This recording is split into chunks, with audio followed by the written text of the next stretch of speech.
And hello once more, ladies and gentlemen, boys and girls, welcome to episode 75 of a Druids Dozen. My name's John, also known as the Rock Druid in certain circles, and I've been DJing for many years, do a couple of radio shows. There's the Sunday Rock Show on BCFM radio, 93.2 FM in Bristol in the UK, and then there's the Rock Druid Show on astroradio.earth, the international science and heavy rock station. And I'll put descriptions to both of the shows in the comments. That's down there on YouTube, over there on Facebook. Finger dance. People complain if I don't do the finger dance, you know. Anyway, what basically this is me raiding my record collection, dragging out a dozen items and just chatting about them for a bit. Last couple of weeks we've been doing singles, primarily because they take less time to prepare, and I've been a bit busy. But this week we return to albums, but people seem to like doing the singles, so we'll do a rotation thing. It'll be like albums and singles rotating each week from now on. So but today's albums on episode 75. Okay, we're going to kick Esco Pole straight in with a bit of a classic. Well, in my opinion, it's a classic. There we are, Recycler from ZZ Top from 1991. There is the front. There is the back.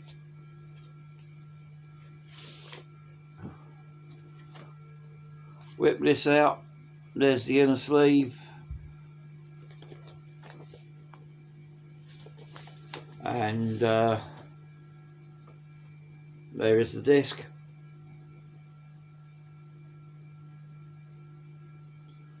Just catalogue number on the run out groove for this one. Right, ZZ Top should need no introduction to anyone that knows their music. The classic beardy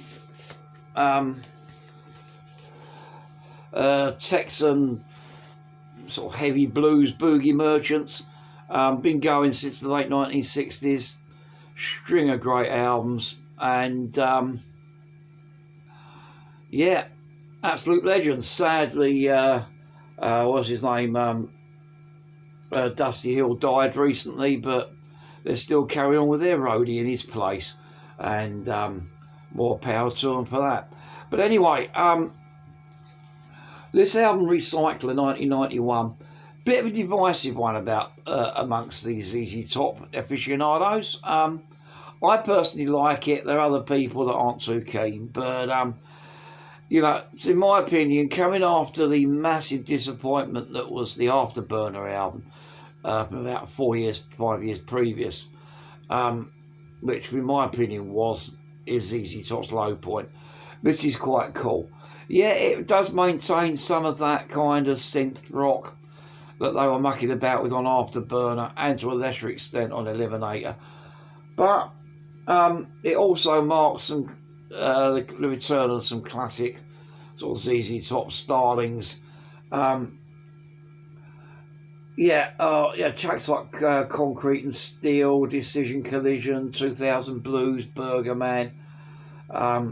The fantastic slow blues of My Head's in Mississippi. All good stuff.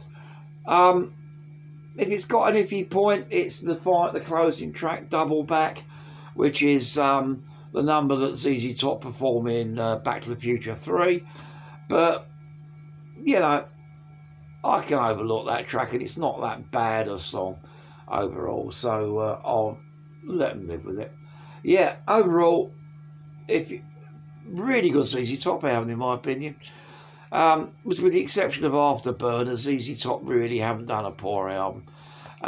But you know, this is pretty sweet. So yeah, number one, ZZ Top, Afterburner, 1991, corking. Okay, now to the CD.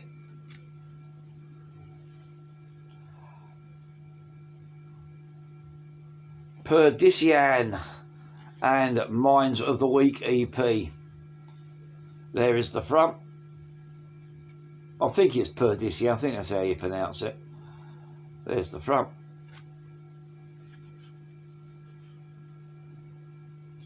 There is the back. Open this up. Bloody broken jewel case. No, it's just a single sleeve. There is the credits on that on the back there.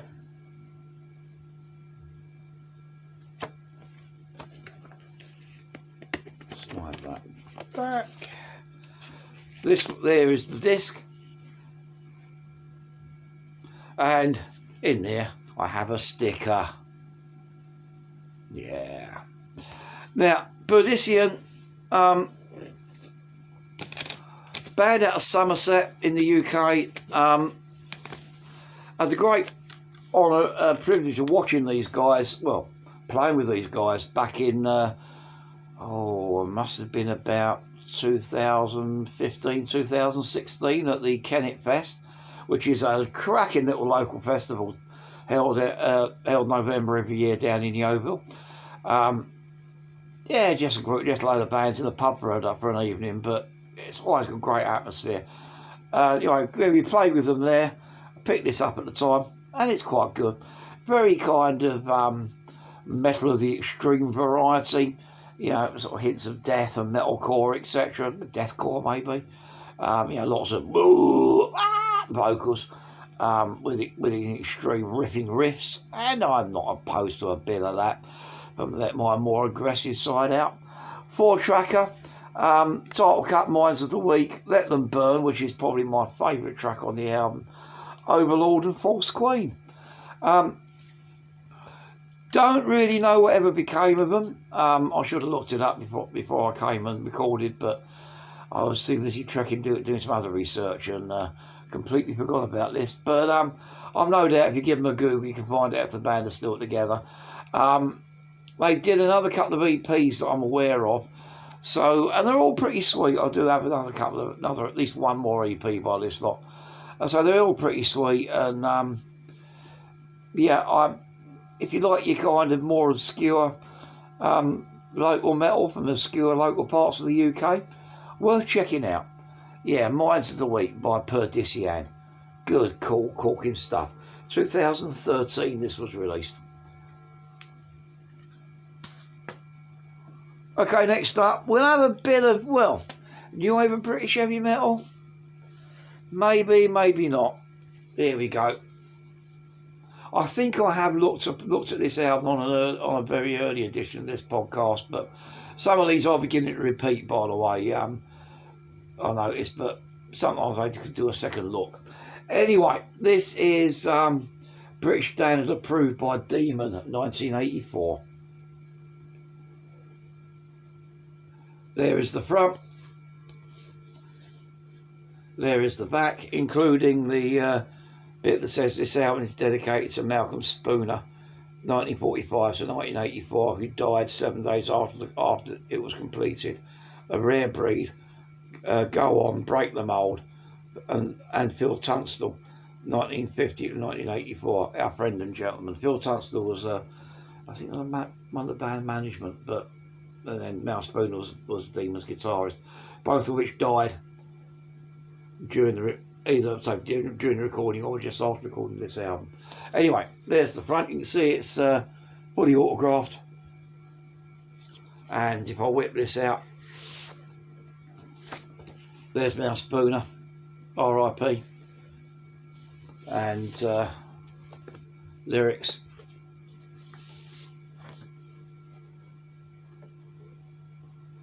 There's the disc, Clay Records, and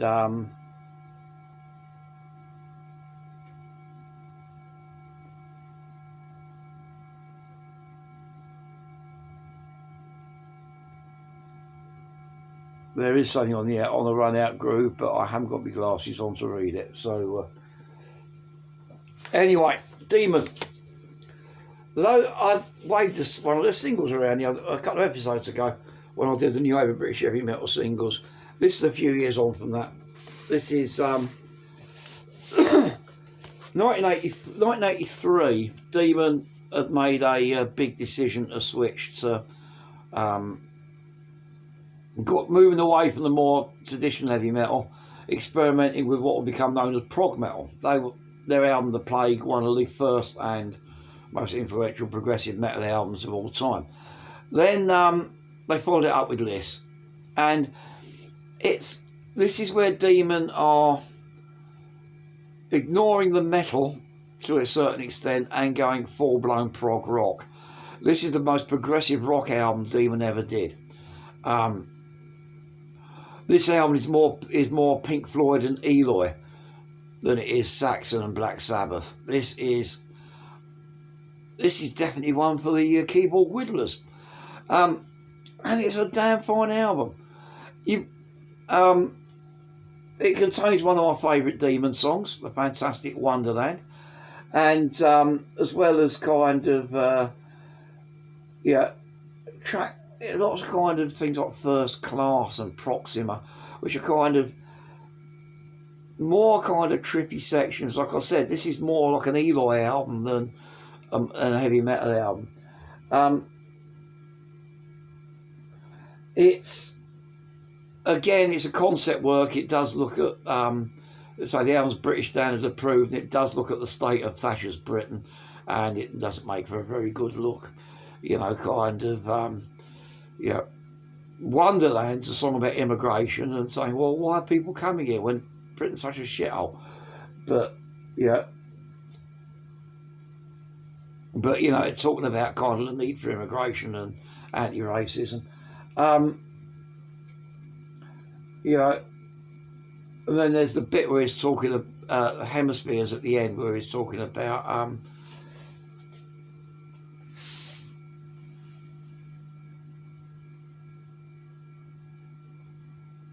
we are the child left out in the cold. We've taken our chances, etc. It's just a mind-blowing album. If you're used to the more metally Demon stuff, it takes a while to get your head around, but it's worth it. Sadly, like I said, this was the only album that Demon did like this. With the death of Mouse Spooner, keyboard player Steve Watts stepped in as a lot to work with Dave Hill, the vocalist, as the songwriting team. The album that follows this up is the Expressing the Heart of Our Time, which is almost Demon experimenting with kind of AOR soft rock, but then they got it right for the albums after that and started bringing out stuff like Breakout and Taking the World by Storm, which are great records. But anyway, an interesting one, one that I love, one that I can understand that more traditional metal fans that look upon Demon as new over British heavy metal may find a bit obtuse, but on the other hand, who cares? I love it, and that's the important thing. Demon, British standard approved, prog rock greatness. Okay, next up, here we go. Little demo album here. This is Sketches by Steve Mercy.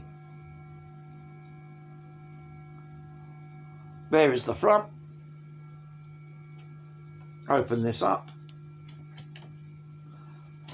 There isn't a booklet as such, it's just a folded piece of paper. There's the back and the disc, as you can see. Homeberg. Hand signed. There we are. Now, Steve Mercy, singer guitarist, currently plays the couple of bands. He plays guitar in lead guitar in Adam and the Hellcats. He plays bass in goth legends Count of Pavonis.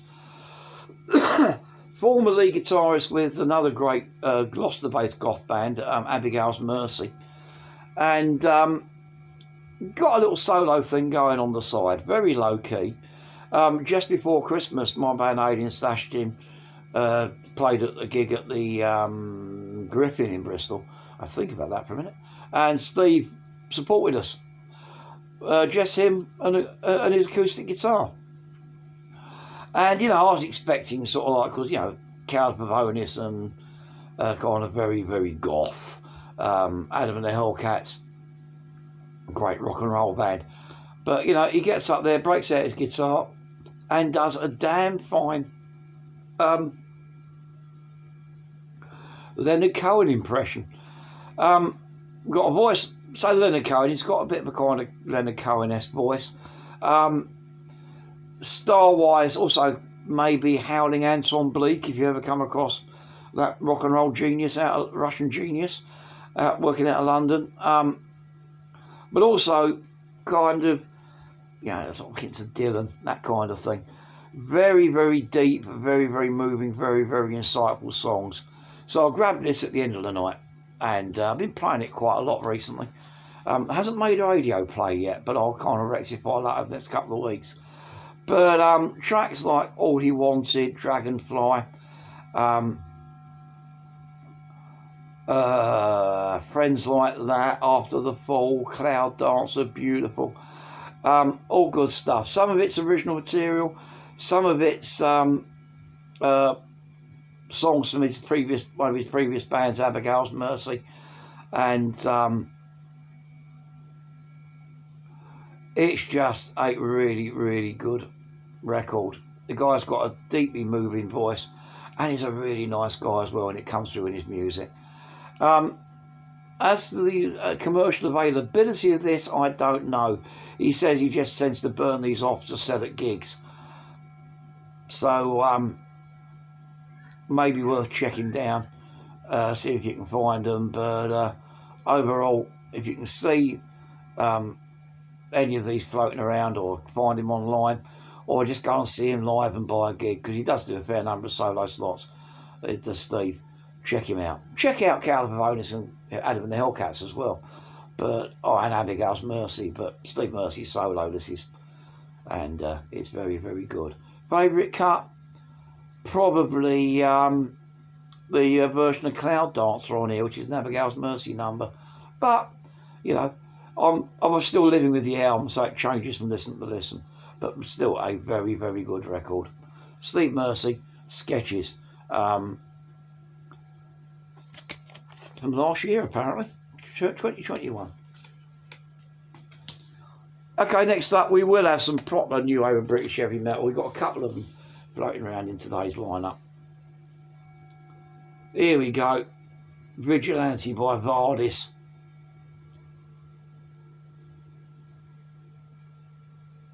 There's the front.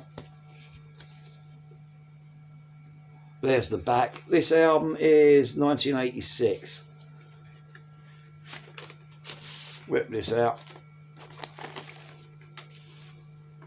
There we go. Raw Power Records.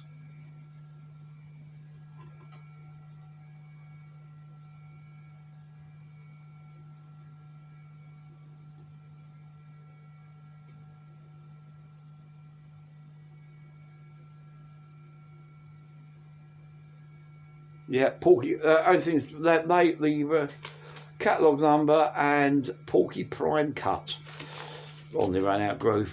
I can't remember who Porky was, but basically he was one of the major record masters on the days of vinyl, and he was responsible actually designing the actual cut of the record. So yeah, the guy, he signed his work, as all good artists do.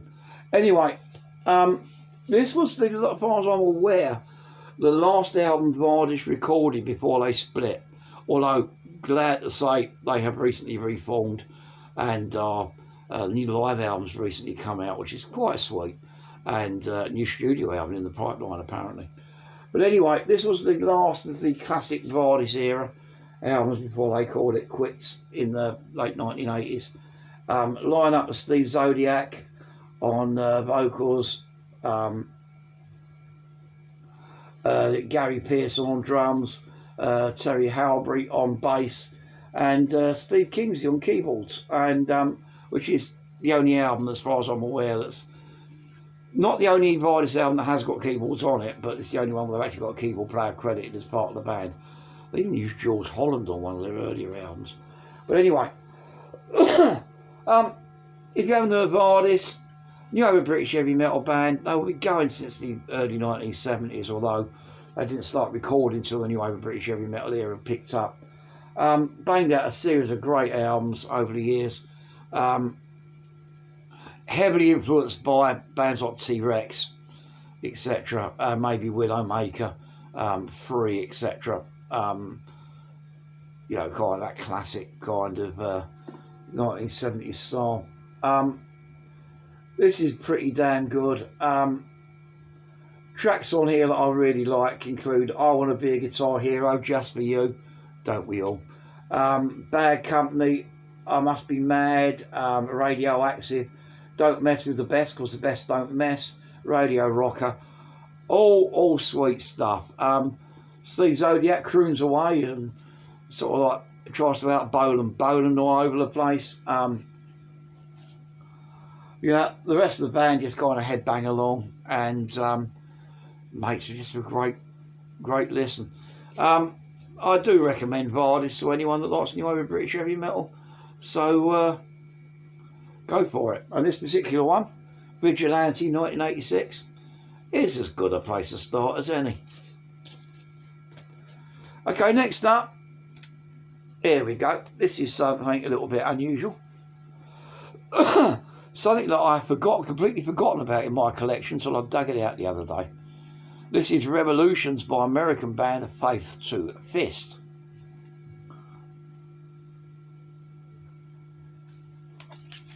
Open this up again, it's a broken sleeve. Anyway, there's the front of the booklet. There's the back of the broken jewel case. I'll need to get some more jewel cases and replace them. That's what's behind the disc. There is the disc.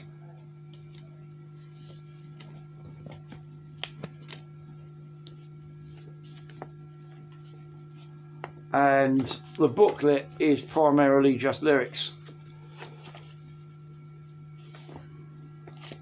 Don't even think there's a picture of the band in here.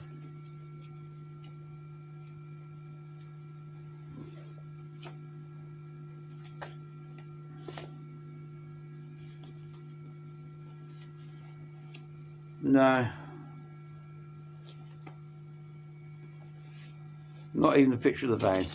Anyway, Faith to Fist, as far as I'm aware, US band, Pennsylvania maybe.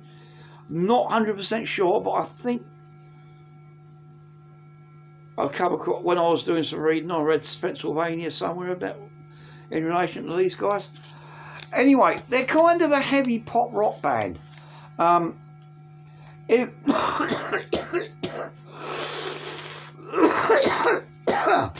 Still not shaking that cold tonight.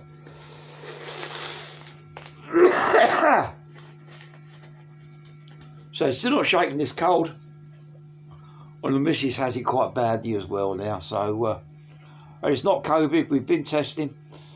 I'm still getting the one little red bar. So I know it's not COVID. It's just a stinky, nasty, snotty cold. Anyway, if you think of bands like Skillet and Shinedown, you'll be roughly on the right kind of track of where these guys are coming from. This is their second album. I think they only did two. There's one came out a few years before this, and this one's from about 2005, 2006. I know this I got this from the early days of doing the Sunday Rock Show on BCFM, and it was a couple of years up. It was a year or 12 when I got it. So beyond that, I can't really tell you a great deal about it because the band no longer exists, and there's not a vast amount of info on the net for them. But I do know, like I said, pop rock, heavy pop rock. Think Skillet, think Shinedown. You know, those kind of bands, and yeah, and you'll be roughly on the right ballpark. This is a pretty sweet album, actually. I was playing this again earlier today before I was doing a few other bits and pieces before I came on to record. And I was, put it this way, it's going back on the playlist of the radio shows because after many years, because it's like needs a revisit, I think. Highlights on here, let's have a look. You got the instrumental Roadblock, A Storm's Coming, the great opening cut, the mini epic from the beginning to the end, Bright Lights and Shadows, the close up, Lack of All Wisdom. It's pretty sweet. Like I said, I can't tell you who plays on it, I can't tell you where it was recorded or anything like that, just that this is a damn fine record. May take some digging out if you want to go and get your own copy, but hey, in my opinion, it'll be worth the trek. Faith to Fist, Revolutions, cracking record from a cracking band. Where are they now? If you know where the comments are, let me know. Okay, another CD. And what's this strange one? This is actually, you can read across the bottom, it's Tim Burness, Whose Dreams Are You Living? There's the front. There is the back.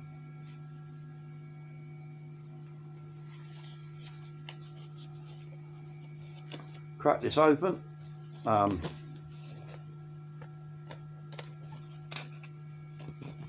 Nothing behind the disc, but there is the disc.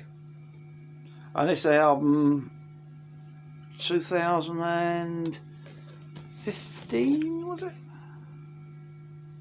2017, sorry. Here's the booklet.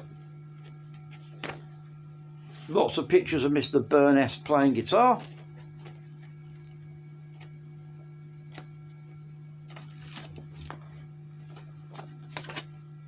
And lyrics. Steve Burness and his live band there. And this one still has its press release in it.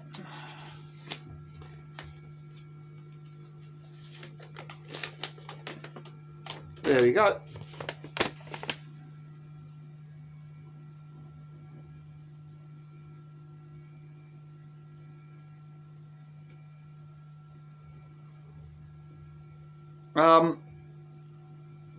It says on here, just give you a quick line up. It includes let's have a look what we got. The band that back him up on this is quite impressive. Tim Burness, if you don't know, was in prog rockers Burnescence back in the 1980s. One of the lesser known kind of prog revivalist neo prog bands. Did yeah,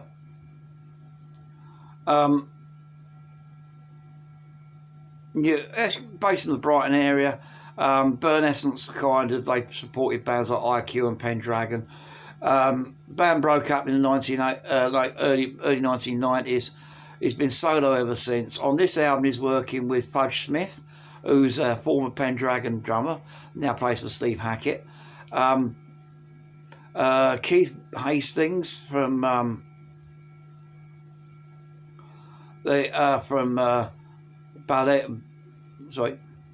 Bambello, keyboard player Oxymoron from The Damned, and also guest guitars from guest saxophone, clarinet and synths from Greg McKenna from the fantastic Paradise 9. Again, prog rock, very prog. If you think of bands like Pendragon, Palace, IQ, Arena, Arc, you're in that kind of ballpark. And I got to admit, he's done a couple of other solo albums, which I have, and I am a bit of a fan. Never seen the guy live because he never really comes around this way. But sweet prog. Highlights on here is include, in my opinion, A Space for Our Love to Grow. These Are the Days and Grass is Greener, featuring some superb lead guitar work from Mr. Burness. Closer, Cynical World. Absolutely corking track. In fact, there's not really a weak moment on this album. It's pretty cool. And to be honest with you, having heard a couple of his other solo albums, not really heard a weak moment from Tim Burness. Full stop. Yeah, okay. He's into his more new agey stuff than I am. I tend to be more of a cynic and a what you call it? What's the word for it? A skeptic when it comes to that kind of thing. But as John Lennon says, whatever gets you through the night's all right, all right, all right. Okay, I know he was talking about heroin at the time, but the point still stands. Yeah, the stuff's available online. There's a new album in the pipeline as well, so something to look out for. But Tim Burness, Whose Dream Are You Living? Corking little record. Okay, next up, more new over British heavy metal. Nice and Dirty by Rage. There we go. There's the front. There's the back.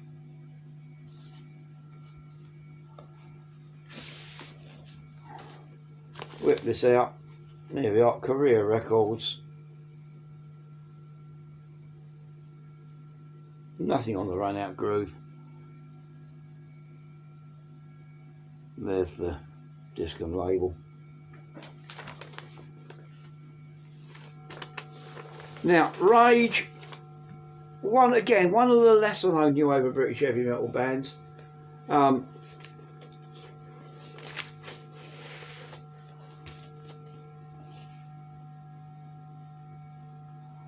Five-piece outfit. Let's have a look. You had David Lloyd on vocals, twin guitars of Mick Devonport and Keith Mulholland, Tony Steers on bass, and it was John Milo Milet on drums. Did a few albums. This is the only one I've actually got on vinyl. I do have a couple of others digitally, but this is the only one I've actually got in physical format. And they were pretty good, kind of hints of what Def Leppard were doing in their early days. Some of the bands like Brook, etc., Tigers of Pantang, in that kind of vein. This album was 1982. I think it's their second or third, I'm not sure. But anyway, got themselves around a fair bit, did a fair number of supports, including dates with Meridian, when apparently John Milet and Fish became pretty good mates. Sadly, in 1984, John Milet died. I can't remember exactly how he died, but he didn't. He became a rock and roll casualty, and Rage broke up, and it caused Fish to write. There's a rather nice, rather moving section on Meridian's Misplaced Childhood where he goes, "I remember the phone call when Milo went down. I sat and cried on the phone. I was in Berlin. I can't remember." But anyway, quite a sad ending to a great band. But anyway, this album's pretty sweet. The opening cut, American radio stations, is just a bit of a classic. Other highlights: Long Way From Home, Blame It On The Night, Wildcat Woman, Ready To Go, Silver and Gold. All cool stuff. As for the availability of Rage's material these days, not sure. But well worth checking out if you can find some. So I don't know whether it's still currently available or whether you're going to have to go digging through archives. But Rage, Nice and Dirty, 1982. Good stuff. Okay, next CD. Not one, but two albums in one go. Fourth and Fifth by Soft Machine. There is the front. I showed one of these the other week. It was a couple of Gentle Giant albums on one disc. But this is two Soft Machine albums on one disc. Double prog for your money. And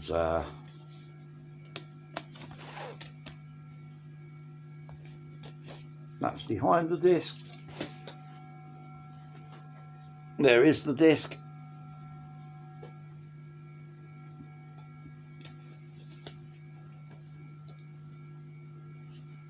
Pop this open. There's the details for 4th.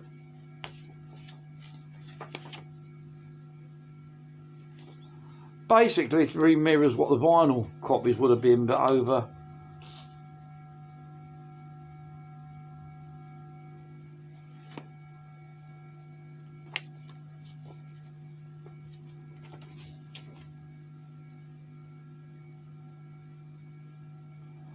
Now, Soft Machine and with Robert Wyatt was with them originally. Very, very sort of not mainstream prog, but very progressive. When Robert Wyatt left, they became a bit jazz. And believe me, these 2 albums are so jazz, they're nice. Yeah, jazz prog, jazz rock, jazz fusion, whatever you want to call them. Not exactly the most accessible of genres, but you know, something that I can listen to. I mean, like my dear old dad, massive jazz fan. I grew up listening to people like Paul Randolph and Dave Brubeck and Stan Getz and all that around the house. So you know, I can appreciate a bit of jazz when it comes and hits me in the ears, and I can appreciate this. The first album, 4th, is dominated by the 4 parts of a suite called a Virtuality, which has a total playing time of somewhere in the region of 25 minutes. It's broken into 4 parts, but it also includes the rather sweet Kings and Queens, the epic opener Teeth. The 5th. Again, it's not quite as long an album. Does contain As If at 8 minutes and Drop at 7.5, but you know, more kind of shorter length tracks. But highlights of that one probably include Piglin Bland.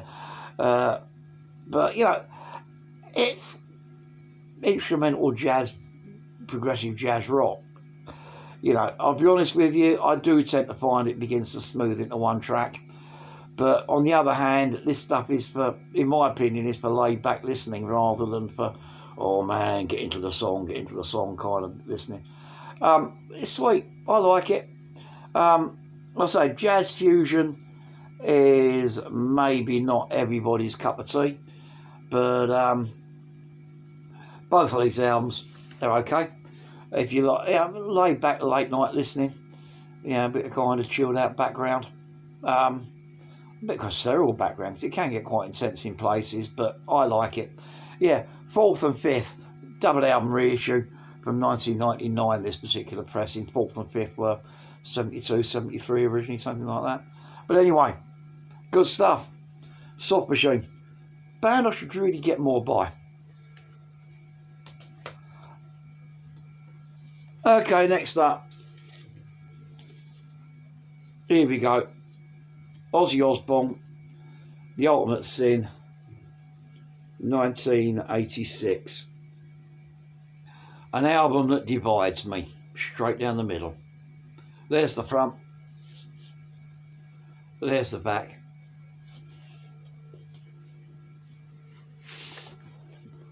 Whip this out. There we go. There's one side of the sleeve.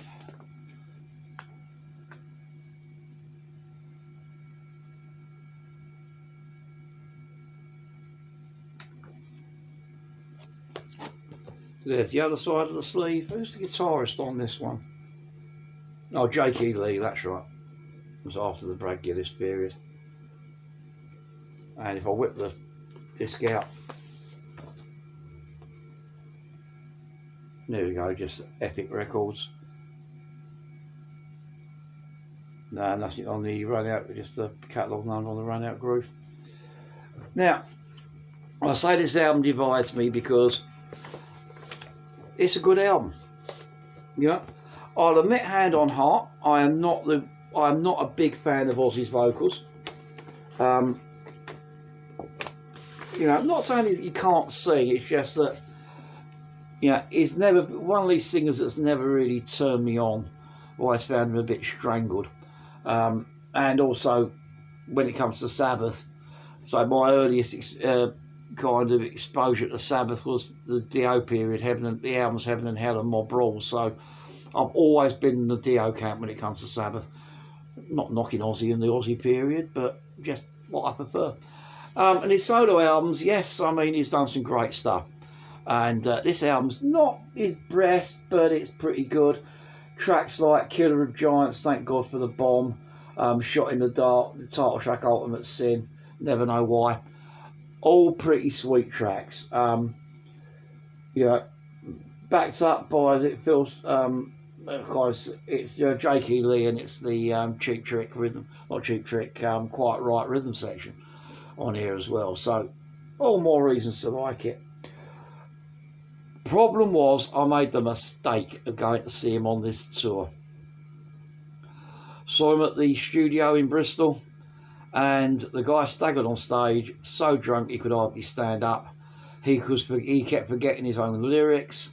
You know, he had to have this roadie come on dressed as a robot and pour him booze several times during the set. I need Iron Man. Have a booze, Ozzy. It was an embarrassment to watch. I nearly asked me money back because, you know, I felt embarrassed for the bloke. And to be honest with you, that experience put me off Ozzy Osbourne for many, many years. Until a couple of months ago, when I actually saw a video on Sky Plus on telly, whatever it was, a kind of more recent gig with a sober Ozzy, actually putting in a decent performance from a couple of years ago. So that kind of went a lot to redeem me with. But, you know, as much as I like this album as a record, it's haunted by the tour.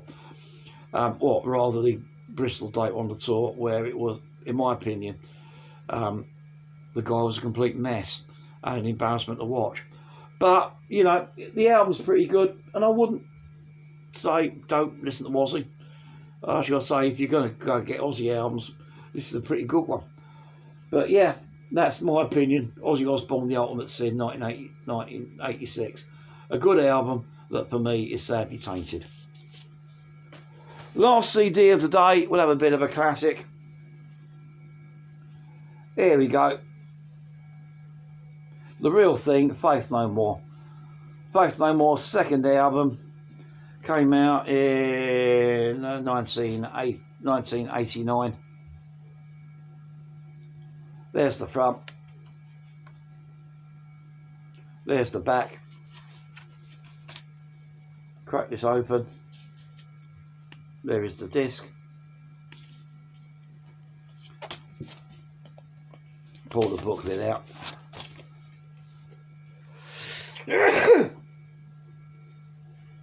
Oh, no, it's not a booklet, is it? It's one of these great big long fold out things.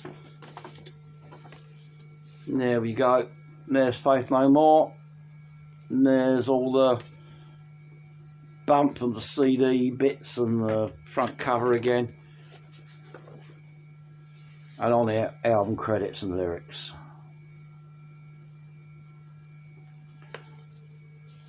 Yep, classic Faith No More album, I've got to admit. Faith No More, a band I really do like, especially the first three albums. I begin to lose interest a bit when the guitarist left, but you know, those first three Faith No More albums, and the live one, of course, in my opinion, seminal kind of, you know, groundbreaking sort of like, you know, kind of time during the metal period. They're bringing in the rap. Okay, that gave birth to new metal, but well, I'm not a big new metal fan, but you know, I can appreciate it, some of it for what it is. Bringing in the funk element, the kind of you know, the punk kind of aggressive punk overtones. Just coming from a band as talented as Faith No More, that was it was just peachy. Saw them live back in the day. Actually, I was on the following tour, the Angel Dust tour. I saw them live, but yeah. You put it this way: you put this album on, and the first two cuts are from out of nowhere and epic. You know, where do you go from there? Well, you've got tracks like Surprise You're Dead, Zombie Eaters, their other big hit off the album, The Real Thing, Underwater Love, cracking version of Black Sabbath's War Pigs, Edge of the World. All sweet, sweet, hard driving boogie, sort of like funky, rappy,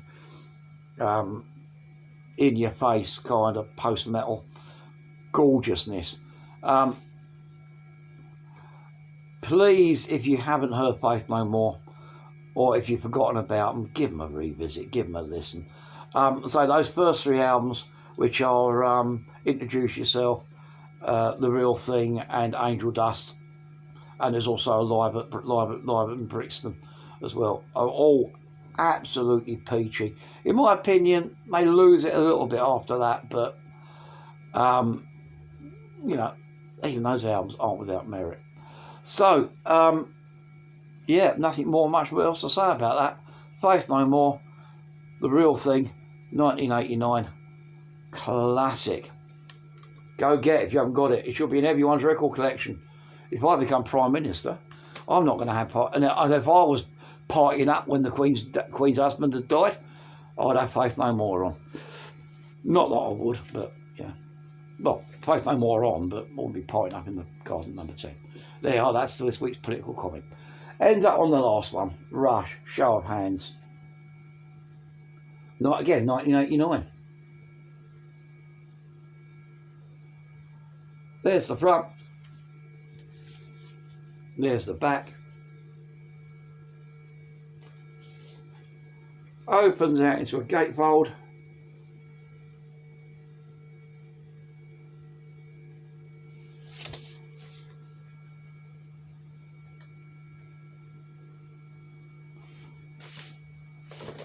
No inner sleeves or anything, just the discs.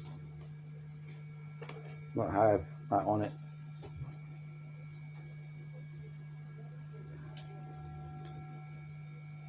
Nothing on the run out grooves.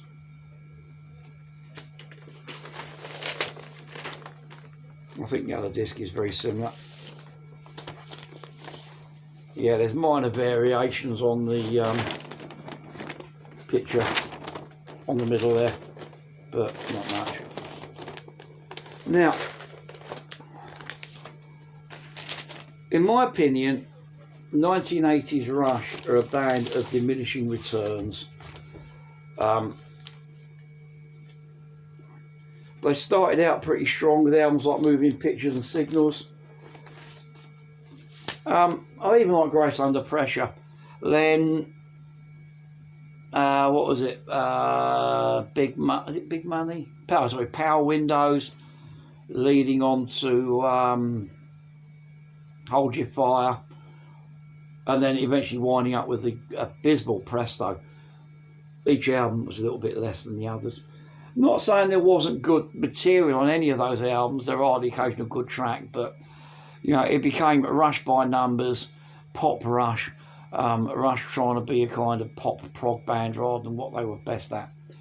And sadly, this album dates from well, the Presto tour, recorded at various parts around Europe during the Hold Your Fire tour 1988, and actually no, this was before Presto, I can't remember. But anyway, it's not bad. It does contain some of the better tracks off those albums. You know, things like Time Stands Still, Red Sector A, Subdivisions, The Manhattan Project, Distant Early Warning, all good stuff. Some of it was done at the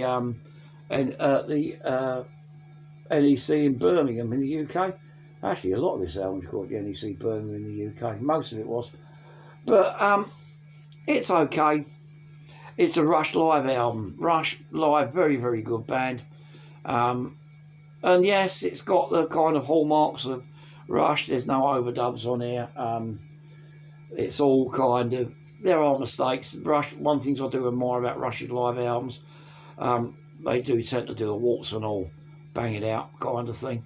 You know, the occasional drop beat. What do you expect? Even the greatest bands muck up occasionally. But, you know, it's still kind of a little bit lacking, in my opinion. Yeah, I mean, Exit Stage Left, this isn't. Clockwork Angels Live, this isn't. It's a bit of a meh overall. Well played, quite listenable, but it's a bit like a cheap Chinese meal, unfulfilling. So, you know, I'd say Rush Completionists only.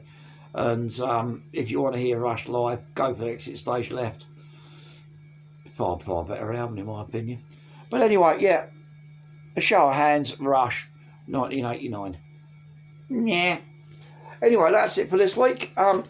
Hope you enjoyed, and remember, please, like and share and comment, and it all helps boost the algorithm. Like I say, I'm not out to make money out of this. There was a thing on the news the other day about YouTubers making $40 million US. Good luck to them. I don't want that kind of money. I wouldn't know what to spend it on. I just want to wave a few records in front of the and chat the music about people. Hence the reason why this is very low production and just me talking about records. So if you want to comment, they're down there on YouTube, over there on Facebook. Like and share and all that kind of malarkey. Subscribe so you know when the next edition's coming out. And until next week, peeps. Check the radio shows out again. Links are down there and over there. And until next week, peeps, be good to yourself, keep rock and rolling, and I'm out of here. Bye.